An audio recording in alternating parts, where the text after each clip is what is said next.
So నేను నిజంగా big boss hotel దేవుళ్ళందరికీ నిజంగా మనస్ఫూర్తిగా ఉందని చెల్లిస్తున్నాను. ఎందుకంటే ముందుగా మేము చాలా రోజు మనకు అనుకున్నాం పల్లె ప్రశాంత్ అన్న గెలుస్తాడో గెలవడో. ఫస్ట్ వీక్ చాలా తను వచ్చినప్పుడే అనుకున్నాం తను సెకండ్ వీక్ వెళ్ళిపోతాడు, థర్డ్ వీక్ వెళ్ళిపోతాం అనుకున్నా. కానీ ఒక వ్యక్తి, ఒక సామాన్యుడు జస్ట్ చిన్న చిన్న వీడియోలు తీసుకున్న వ్యక్తి ఈరోజు బిగ్ బాస్ రావడమే గొప్ప అనుకుంటే ఇలా బిగ్ బాస్ వెళ్ళినట్టు చాలా మంది బిగ్ బాస్కి వచ్చారు, వెళ్ళిపోయారు. కానీ కేవలం పల్లె ప్రశాంత్ ఒకటి ఈరోజు ఇన్ని రోజు ఉండడం సామాన్యుగా చాలా హ్యాపీ ఫీల్ అయ్యాను. లాస్ట్ టైం గంగా వచ్చి మనం తనకి ఏం చేయలేకపోయినాం, అంతకుముందు ఆదిర వచ్చి మనం తను ఏం చేయలేకపోయినాం. కానీ పల్లె ప్రశాంత్కి మీరు చూపిస్తున్న ప్రేమ, మీ మర్యాద, మీ ఓటింగ్ చూస్తే నిజంగా చాలా హ్యాపీ అనిపించింది.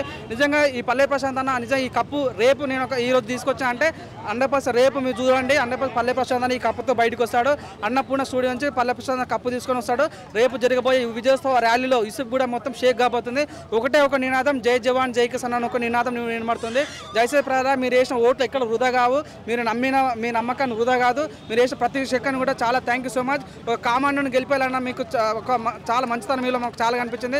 లైక్ మొన్న చూసాం బరిలెక్క విషయంలో కూడా మీ ఓటింగ్ చాలా బాగా నచ్చింది. మీ కొత్తదనాన్ని కోరుకుంటారు కాబట్టి దయచేసి మీరు వేసిన ఓటు వృధా కావాలని మనస్ఫూర్తి కోరుకుంటే రేపు జరగబోయే విజయోత్సవాల్లో మీరు మీకు ఏం పనులున్నా వాటిని పక్కన పెట్టుకొని రేపు 10 నుంచి 11 వాళ్ళకు మన పల్లె ప్రశాంత్ అన్న విజయోత్సవాలకి రావాల్సిందిగా మనస్ఫూర్తిగా కోరుకుంటున్నాం. పల్లె ప్రశాంత్ అన్న రాబోతున్న 50 లక్షల ప్రజలకు ఇస్తా అన్నాడు. సో ఆ డబ్బులు కూడా మీకే రావచ్చు, మీ ఇంట్లోకి మీ ఇంటి పక్కలో రావచ్చు, ఎవరికి రావచ్చు. దయచేసి ఆ డబ్బులు మనవి కాబట్టి పల్లె ప్రశాంత్ ఎంకరేజ్ చేయాల్సిన మనస్ఫూర్తిగా కోరుకుంటున్నాం.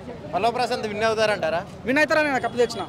సో సింబాలిక్గా చెప్తున్నా, శివాజీ అన్న నేను చెప్తున్నా. శివాజీ అన్న మేము చూసాము, 1 వీక్ నుంచి చూసాము. ఓటింగ్ ఓన్లీ ఎడ్యుకేటెడ్ పర్సన్ తో తెలిపారులు హై ప్రొఫెషన్ ఉన్న వాళ్ళే ఓట్లు వేస్తారు. కానీ యూత్ వేయలేరు, ఎవరు కూడా ఓన్లీ సెంటిమెంట్ ఉన్న వాళ్ళు ఓట్లు వేస్తారు. సో స్పై అంటే మన బ్యాచ్, కానీ వాళ్ళకి ఏంటంటే ఈ రకం అనాలిసిస్ చెప్తున్నా. సో ఎవరికి ఆ రకంగా ఓటు పడ్డది. కాకపోతే పల్లె ప్రశాంత్ కంటే ఓవరాల్ యూత్ ఓటింగ్ పడ్డది. సో అమ్మాయిలు వేస్తారు, స్టూడెంట్స్ వేస్తారు, ఆంటీ వాళ్ళు వేస్తారు, స్విగ్గీ డెలివరీ బాయ్లు వేస్తారు, పిజ్జా డెలివరీ బాయ్, ప్రతి ఒక్కరు కూడా మా సామాన్యుడు బిగ్ బాస్కి వచ్చాడు తనకు ఓట్లేయాలనే ఉద్దేశం చాలా మంది, ఈవెన్ పోలీసు వాళ్ళు కూడా పల్లె ప్రశాంత్ ఓట్లు వేస్తారు. సో అలాంటి వ్యక్తి నిజంగా రావాలని చాలా మంది కోరుకుంటూ 100% రేపు జరగబోయే విన్నింగ్లో మాత్రం 100% ఇదే కప్పుతో మన పల్లె ప్రశాంత్ చేతులు అయిపోతారు. సో మీరందరూ మీడియా మిత్రులందరినీ రిక్వెస్ట్ చేస్తున్నా, మీ పనులను పక్కన పెట్టేసండి.